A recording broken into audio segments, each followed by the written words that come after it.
this story happened to me when I was 13 years old. It was Friday night and my parents were allowing me to stay home alone for the first time. They were also taking my little baby sister over to my grandparents. So for the next several hours, I was going to have the house to myself. I didn't waste any time getting the night started as soon as they left. I watched a marathon of horror movies on cable while I proceeded to eat a combination of French bread pizza along with other junk food from the pantry. I also remember drinking liters of soda as well.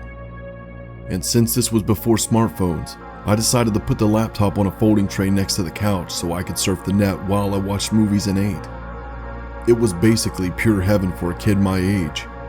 But after a few hours into the night, I started to hear what sounded like footsteps above me on the second floor. I also started feeling a little creeped out for some reason, but I figured it was because it was the first time I was staying home by myself.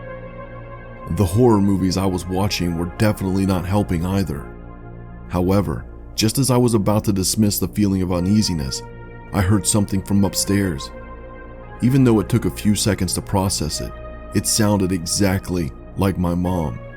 I muted the TV to see if the sound would happen again. After a couple seconds of hearing nothing, I assumed it was just my ears playing tricks on me. But before I could unmute the TV, I heard it again. "Jeremy, come upstairs," it said, sounding like my mom. I shot up from my seat, shocked and confused at what I just heard. "Did my parents come back already?" I said to myself. I thought maybe that I didn't hear them coming home because the TV was on too loud. I made my way upstairs to greet my family and find out why they were back earlier than expected. But as soon as I got to the second floor, I realized how all the lights upstairs were still off. And as I proceeded to open all the doors to the bedroom, there were no signs of anybody being home. I was beyond confused at that point. I was sure I'd just heard my mother saying my name. Was I just hearing things? I thought to myself. Maybe the horror movies were really affecting me more than I thought they would. But as soon as I thought I might be going crazy, that's when I hear something that I'll never forget. I would hear my mother's voice again, but this time it sounded sinister. And worst of all, it was right behind me. "Jeremy, turn around." My body felt like it was full of pins and needles. Something felt wrong. I was petrified. I whipped my head around to see who was standing behind me, but when I did, there was nobody there. I quickly ran downstairs, not daring to look back again. I was too terrified at the thought that if I did, I would see something horrible right behind me, chasing me. When I reached the living room, I wasn't sure exactly what I was going to do. I didn't know whether to run out of the house or just call my parents. But before I even had a chance to decide, that's when I started to hear voices all around me. This time, it sounded like both my father and my mother saying my name. I even heard what sounded like the cries of my baby sister. By that point, I couldn't move. I was frozen. I honestly thought I was going to die. Looking for anything that could help me, I grabbed a crucifix that was on the wall nearby.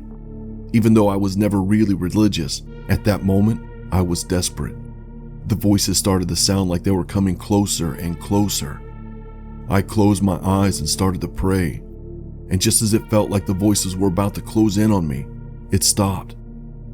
By then, I couldn't hear anything other than my prayers and heart beating. And even though I was so afraid that I was shaking, I mustered up the courage to open my eyes. Fortunately, there was nobody in the living room but me. Even then, I couldn't convince myself to move and run out of the house. I was too scared that the voices would start again. While I was nervously looking around, I noticed something on the dresser. Sitting atop it was an old wooden statue that my parents had bought from an estate sale a few weeks ago. I remember noticing how ever since they bought it, weird things had started happening around the house, but nothing to the extent of what I just experienced. Before I could even think further, that's when the sounds of a baby crying started again from upstairs.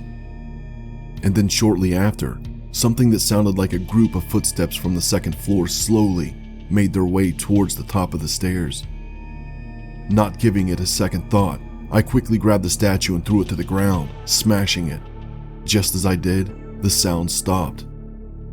I spent the rest of the night sitting on the sidewalk in front of our house, waiting for my parents. When I told them what had happened, not only did they not believe me, but they never let me stay home alone again until years later. They also grounded me for breaking the statue, but I didn't mind since nothing happened again after that night. Something that did happen because of that incident, however, is that to this day, I started going to church more regularly